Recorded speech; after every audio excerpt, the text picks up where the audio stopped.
Muy buenos días a todos. Buen día, licenciada.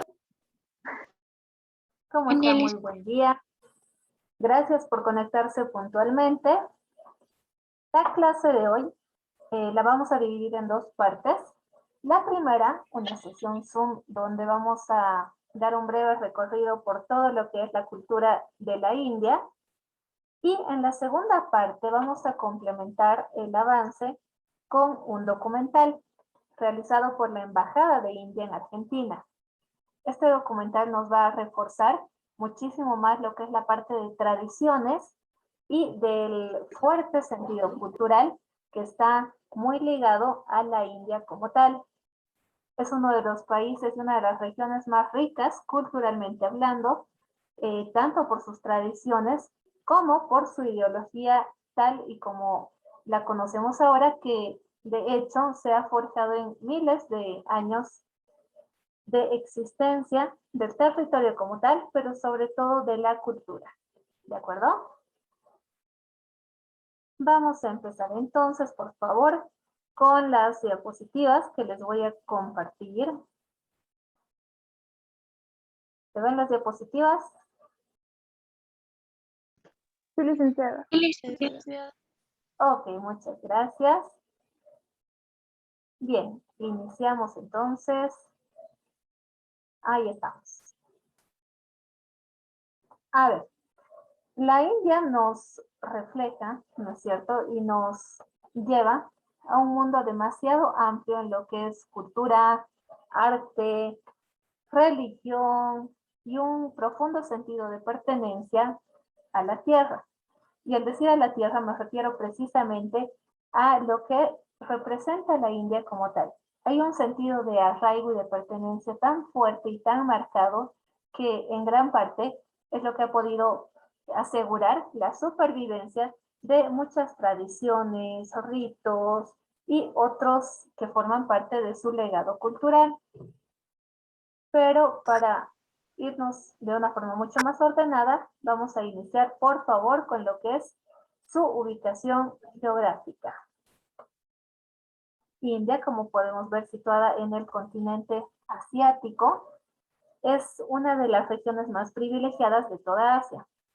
Está precisamente situada en Asia Meridional, limitando, como podemos ver, al noroeste con Pakistán, también al norte con China, con Nepal, con Bután, al este la región de Myanmar en Birmania, también su sentido y lo que es en realidad la parte económica ha podido desarrollarse muchísimo gracias a la ubicación estratégica que tiene situándola entre el Golfo de Bengala y el Mar de Arabia. El comercio por vía marítima puede desarrollarse de una manera muy fluida, así que esto también repercute en lo que es su economía.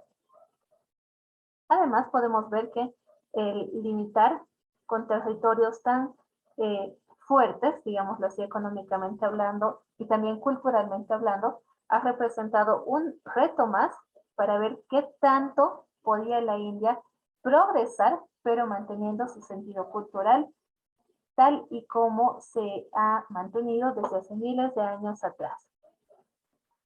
Esta ubicación geográfica, como decíamos, hace que al ser un territorio tan extenso y tan bien ubicado, también se haya podido mantener a salvo, digámoslo así, de las constantes invasiones y del carácter expansionista y de las constantes luchas territoriales que se presentaban en el continente asiático. Al hablar de la India podemos distinguir dos periodos, el periodo védico y el periodo brahmánico. En el periodo védico nos vamos a remontar hasta el año 3000 a.C., el cual duró 1000 años hasta el 2000 a.C. Los tiempos más remotos de la civilización hindú se encuentran en este periodo, donde la característica principal era el poder encontrar a habitantes primitivos llamados drávidas, los cuales eran bastante similares a lo que hoy conocemos como el típico ciudadano hindú, baja estatura, tez o piel bastante oscura, y sobre todo la imposición de estos grandes grupos de habitantes a otras tribus nativas de la región. Su forma de vivienda en comunidad les permitió dominar la agricultura, la ganadería, el comercio y la industria del bronce y el metal. Ya en el periodo brahmánico, podemos entender que brahmánico deriva del término, o bueno, en sí, de la fuerte importancia de los brahmanes o la clase sacerdotal durante esta etapa. Se distinguen dos periodos dentro del periodo brahmánico, la etapa prebúdica y la etapa búdica. Como podremos ver, el protagonista principal dentro de esta división de etapas prebúdica y búdica precisamente es Buda, que enseguida vamos a dar una muy breve síntesis de quién fue Buda y cuál es su importancia dentro de la cultura hindú como tal. En cuanto a su organización política, podemos hablar del rey como la autoridad máxima cuyo origen se consideraba divino.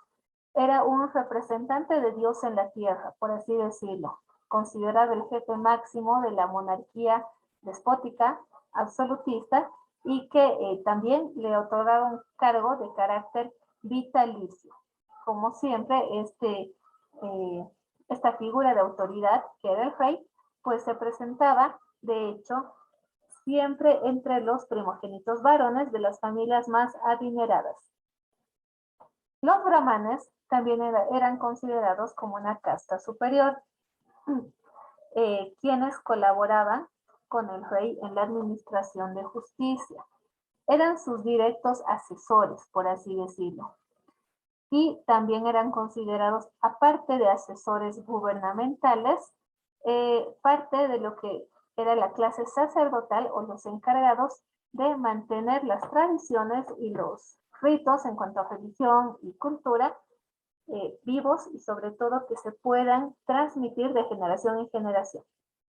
La aristocracia feudal estaba conformada por terratenientes principalmente y otros funcionarios públicos de rango menor. Organización económica. El poder económico en la cultura hindú estuvo bastante relacionado con la propiedad y sobre todo con la cantidad de propiedades que poseían los ciudadanos en aquel entonces. A mayor cantidad de tierras, mayor poder económico, político y social. Es por eso que se consideraba entre las clases altas a los terratenientes, es decir, la nobleza de todo lo que representaba en aquel entonces la sociedad feudal.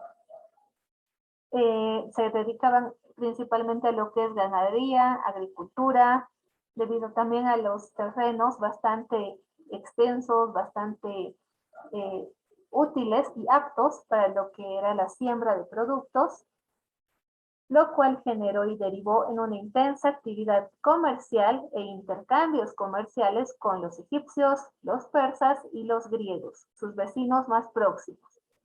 Las mercaderías, como salían en grandes cantidades, eran trasladadas en caravanas de elefantes, uno de los animales creo más emblemáticos y típicos de esta cultura. Y en cuanto a la industria también, destacaron desde la antigüedad y todavía hoy por la fabricación de tapices de primera, cerámica, porcelana, telas con colorantes naturales y con un alto valor, digámosle, sobre todo por la forma en que son realizados a mano prácticamente y sobre todo con muchísimo detalle y mucho lujo en su elaboración. También destaca la fabricación de objetos de marfil, vasos de metal, entre otros. La organización social de la India es bastante particular porque se divide en un sistema de castas. Este sistema de castas, también llamado Mafer o Varna, corresponde a una división social ya preestablecida desde hace miles de años atrás por el hinduismo, en la cual las personas van agrupadas en un bloque social que no puede ser violado, que no puede ser roto, y si es que has nacido en ese grupo social, tienes que permanecer en ese grupo social hasta la muerte, además de que cuando una pareja, digamos, se tiene que casar, tiene que permanecer y tiene que pertenecer sobre todo al mismo grupo social. No pueden mezclarse, digamos de esta manera, con un grupo social superior o inferior, porque estarían alterando la pureza de su casta. Podemos ver en pantalla esta pirámide social que nos representa y nos muestra los principales estratos sociales y cómo se dividían. A la cabeza tenemos a los brahmanes, los sacerdotes y maestros de la religión, quienes se creían que eran directos descendientes del dios Brahma. Seguidamente contamos con los kshatriyas, estrato social formado por los guerreros y altos gobernantes. También los terratenientes entraban en esta casta. En tercer lugar tenemos a los vaisyas, artesanos, mercaderes y campesinos libres componían este sector social. Era uno de los más numerosos, por cierto. A continuación tenemos a los sudras, que estaba compuesto por sirvientes o esclavos de la tierra, quienes también llegaban a esta condición de esclavitud al haber sido considerados prisioneros de guerra. Y finalmente tenemos a los parias o descastados. El último estrato social, lo peor de lo peor, podría decir, se representaba al estar en el estrato social de los parias. Acá generalmente caían bastantes personas.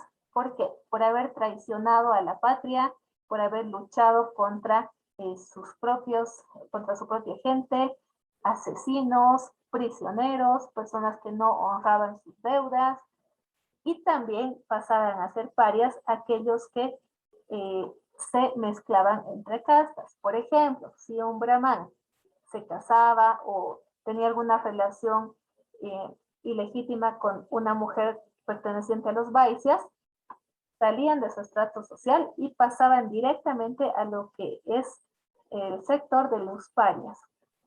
No podían violar sus diferentes y sus marcados estratos sociales, porque esto representaba perder esa clase y quedar como un descastado o una persona que tenía incluso menos valor que una cosa. Esta forma de división también fue bastante relacionada al color de la piel. En los estratos más superiores se encontraban aquellos que tenían el color de la piel mucho más claro, porque esto significaba que su casta era más elevada y su origen era superior, tal vez, al de aquellos que tenían la tez más oscura. También se considera que esta división social se realizó de alguna forma asemejando cada estrato social a una parte del cuerpo del dios Brahma. Por ejemplo, los sacerdotes o brahmanes, incluidos los profesores y maestros de aquel tiempo, iban a la cabeza porque se creían que era la fuerza intelectual del país y de la región como tal. Los guerreros eran colocados y eran asemejados con los brazos del dios Brahma porque eran el cuerpo operativo, ¿no es cierto? Eran aquellos que estaban para ponerle el hombro, digámoslo así, a lo que era en aquel entonces el territorio hindú. Los granjeros o vaisyas, el sector productivo, estaba representado en lo que eran las piernas, porque eran la fuerza para mover a la cultura como tal y a la India como tal en aquel entonces. Los obreros iban directamente relacionados a los pies del dios Brahma, porque se consideraban también que eran la fuerza que hacía caminar y que podía sostener en pie a toda la región. Como vemos, metafóricamente hablando, eran bastante simbólicos en su distribución y en la forma de organizarse, debido también al carácter politeísta que tenían como cultura. Este punto de religión y sobre todo de los dioses hindúes no los voy a desarrollar acá porque están considerados como temas dentro de las videocápsulas informativas que están preparando ustedes. Así que más ampliamente lo vamos a ver en ese material, ¿de acuerdo? Pero en líneas generales se tiene al hinduismo como un modo de vida y sobre todo como una actitud que se tiene ante el mundo. El hinduismo como tal no presenta a un fundador claro, pero se cree que pudo haber sido el dios Brahma el primer punto de referencia en cuanto a religión. Además, todas las líneas de vida o todos los lineamientos base que el hinduismo contempla se pueden encontrar en el Código de Manú. Tendría que ser algo así como la Biblia para los católicos, pero en la versión hinduista. Y un dato súper importante es tener claro que los hinduistas destacan siempre por el carácter politeísta de sus creencias.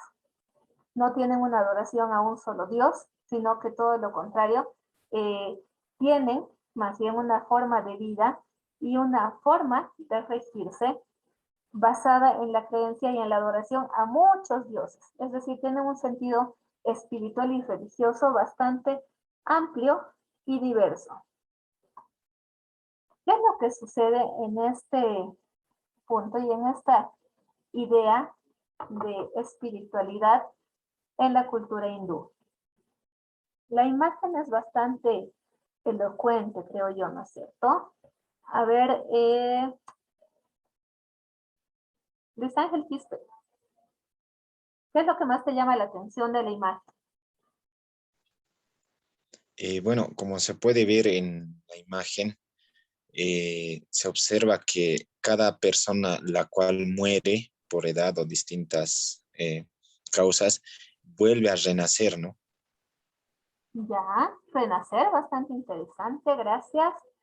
Brisna, ¿qué aspecto te llama la atención en la imagen?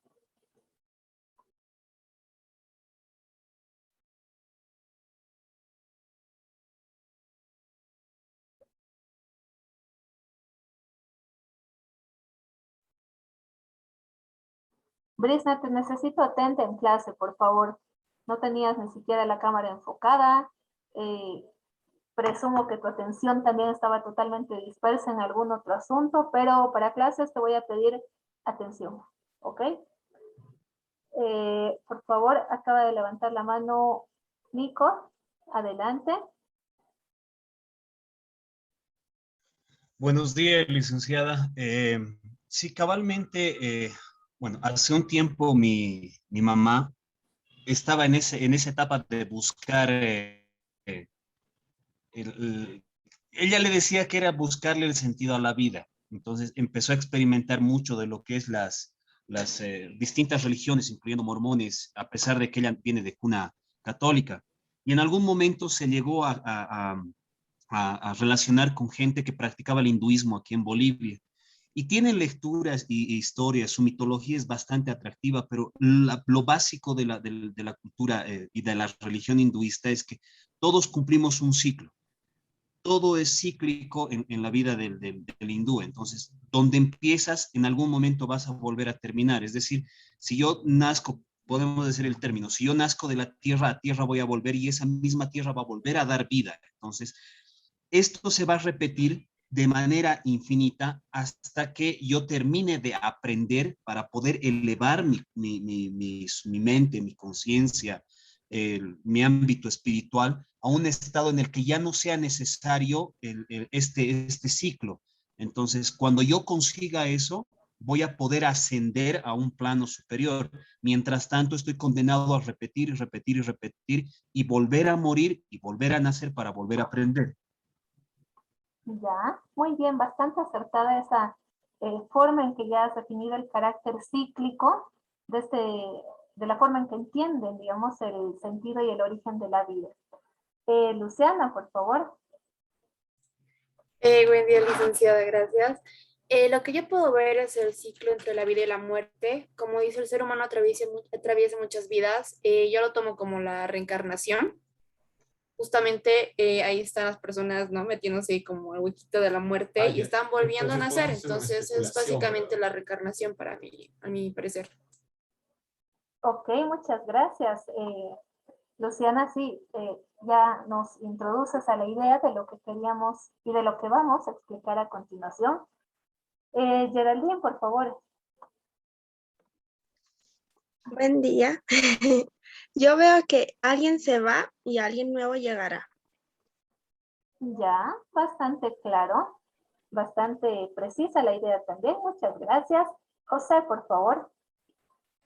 Buenos días, Licen. Bueno, acá en la imagen no se puede ver lo que es la reencarnación, que es una creencia que tienen, ¿no?, en la religión hinduista, porque según cómo ha sido en tu vida, es como reencarnas en un animal, o sea, según de cómo te has comportado. Y algo, digamos, que es notorio en esto es de que no es como nuestra cultura, que ahí si ves un pobre, digamos, un lisiado o alguno de esos que tiene algún problema al nacer, no lo ayudas, al contrario, lo tienes que humillar, lo tienes que patear todo, porque es un castigo de que en su anterior vida ha sido malo y por eso está recibiendo esta humillación en su vida nueva. Bastante interesante también, José, y bastante acertada la idea que vamos a desarrollar a continuación. Luciana, ¿qué quieres complementar? Licenciada, acotando lo que dijo mi compañero José, también escuché que la persona cuando se suicida reencarna en una persona que tiene alguna dificultad física, ya sea ciego, una discapacidad, ¿no? Eso quería contar. Muy bien. Anaí, por favor, ¿qué quieres complementar? Licenciada, buen día, buenos días, compañeros. En la imagen, de hecho, vemos el signo de infinito, que en realidad representa para los hindús que la vida es totalmente infinita y que nunca acaba, en realidad, ¿no? Y eso es a lo que se va a la reencarnación. Es decir, que cuando uno muere, si ha hecho algo bueno o ha hecho algo malo, depende del animal en el que tenga que reencarnar. Vemos ahí abajo distintos animales, distintos tipos de animales y al otro lado, obviamente, vemos cómo ya se va formando otra vez la vida para volver al mismo ciclo. Muy bien. Bastante acertadas las participaciones. Muchas gracias. Se pondera bastante la participación en clase. Ojo. Así que vamos a irnos directo a la idea. Efectivamente, esta imagen refleja el sentido cíclico de la vida, además del constante carácter de reencarnación y de volver a la vida, presente en lo que es la ideología y la espiritualidad hindú. Y además, no solamente vemos que se contempla al ser humano, ¿no es cierto?, sino también diversidad de animales, ahí entremezcladas con los seres humanos. ¿Qué es lo que representa esto? En primer lugar, el ciclo de reencarnaciones que va atravesando el ser humano a lo largo de toda su vida, denominado samsara. Este ciclo de vidas constantes o de vida tras vida, digamos así, que el ser humano va teniendo, incluye el dharma y el karma. El dharma puede ser traducido como la necesidad de poder reconocer el deber que tiene el ser humano en la vida, aceptando la responsabilidad de sus buenas acciones, realizando buenas acciones y también teniendo claro que sus malas acciones van a generar consecuencias, que es donde ya entraría el karma. Es decir, la dharma es saber que tienes un deber, una misión en la vida y que vas a aceptar la responsabilidad de tus buenos actos dentro del dharma, como de los malos, que ya vendrán a ser el karma que tengas que pagar. Se cree que cuando un ser humano muere, su alma no muere, sino que renace, busca otro cuerpo en el cual poder adaptarse a la nueva vida y lo que le va sucediendo en la próxima vida es el resultado de sus vidas anteriores. Si es que reencarnas en un cuerpo bueno, será porque fuiste bueno en tu vida pasada. Pero si consideras, o si, bueno, en este ciclo de reencarnación se cree que has sido una persona demasiado mala, reencarnas en una casta inferior, en un animal que no sea sagrado, en un insecto tal vez, en una planta venenosa o en algún ser humano que presente alguna forma de discapacidad. Se cree que es la manera en que la vida misma te castiga por haber desaprovechado tal vez oportunidades de hacer el bien en otra vida o por haber sido simplemente una persona que no estaba aprovechando la vida, que no estaba en un sentido de espiritualidad positiva y sobre todo que habría causado mucho daño al ser humano. Es de esta manera en que se cree que la reencarnación puede llegar a darse. El objetivo de vivir una tras otra vida es poder perfeccionar la esencia del ser humano hasta salir de este constante ciclo de reencarnaciones y lograr la liberación total, denominada moksha. Además, gran parte de esta creencia de la reencarnación en la cultura hindú es lo que sustenta el vegetarianismo, ¿no es cierto? En gran parte se tiene la idea de que todos los seres vivos formamos parte de un mismo espíritu. Por lo tanto, todos los seres vivos somos sagrados. Y como tal, no está dentro de su dieta el poder comerse animales que consideran sagrados y que también están representados dentro de sus deidades. Por ejemplo, las vacas, los monos, los elefantes. Es decir, este respeto a la vida animal también es lo que en gran parte ha fortalecido lo que es su gastronomía específicamente enfocada en el vegetarianismo. Ya en la parte de literatura se tiene un desarrollo no tan amplio, pero sí bastante, que ha sido bastante fuerte a través del tiempo y ha logrado perdurar. Por ejemplo, tenemos al Mahabharata, el Ramayana, que son poemas épicos, sobre todo que evocan ciertos cánticos, estrofas o prosas que alentaban a los ejércitos en combate. Y también tenemos los Vedas.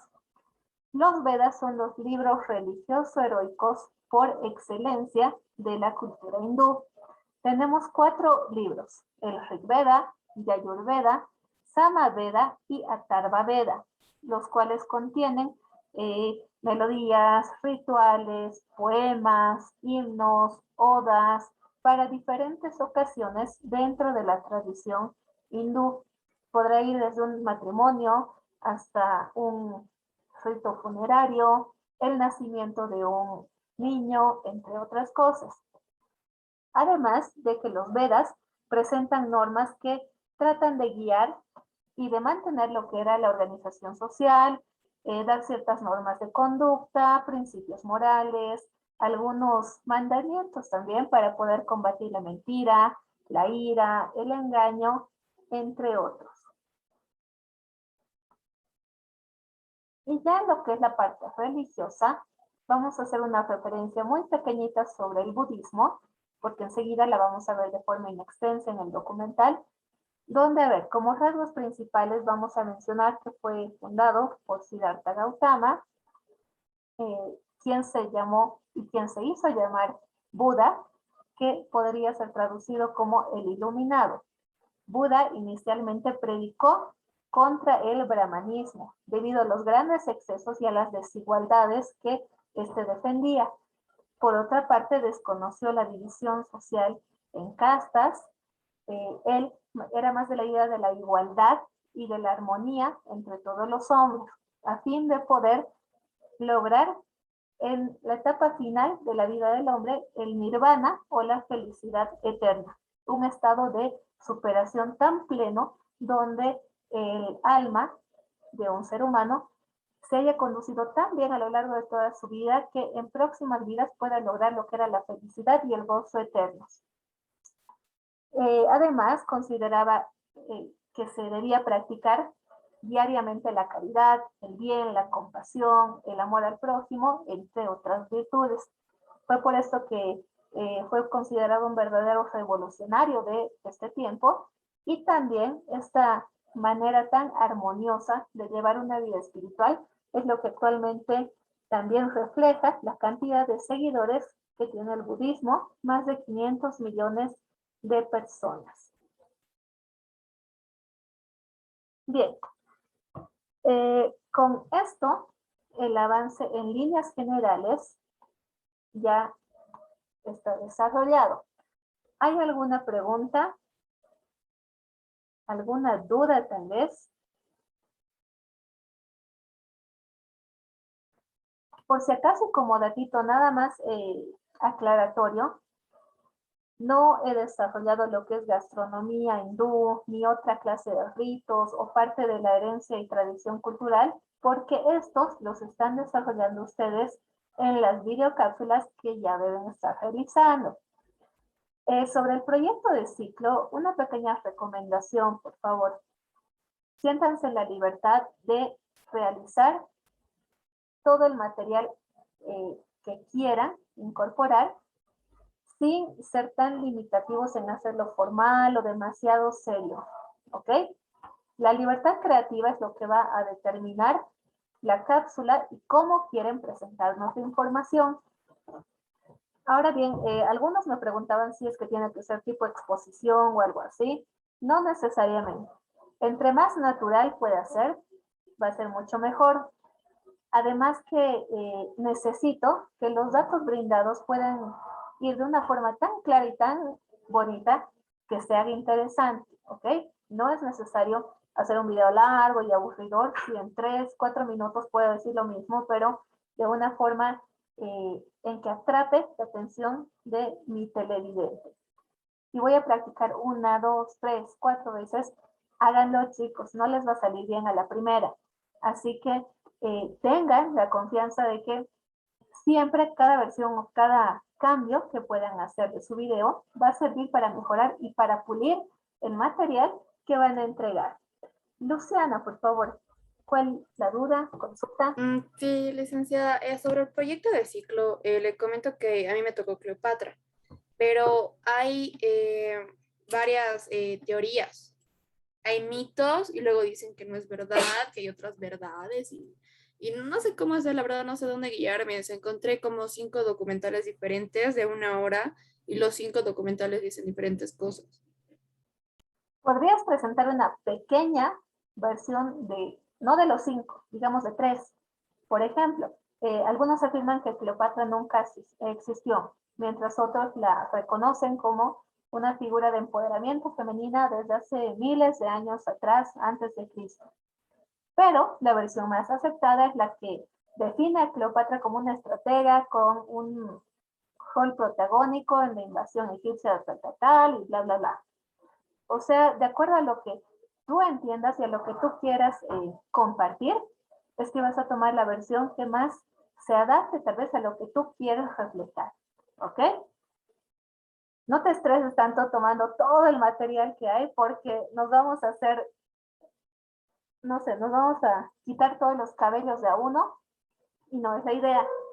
Toma lo que consideras más importante y lo que más te convence. Así que desde ese punto de vista, tú presentamos a Cleopatra como quieres que nosotros conozcamos a Cleopatra. ¿Ok? Gracias, licenciada. Y lo mismo para todos aquellos que van a hablar de algún personaje en específico o de algún punto tal vez muy controversial o polémico que presenta varias versiones. Tomen la que más les convence a ustedes y la que más quieran compartir con los demás. ¿Ok? Bien, si no hay ninguna duda más respecto al proyecto.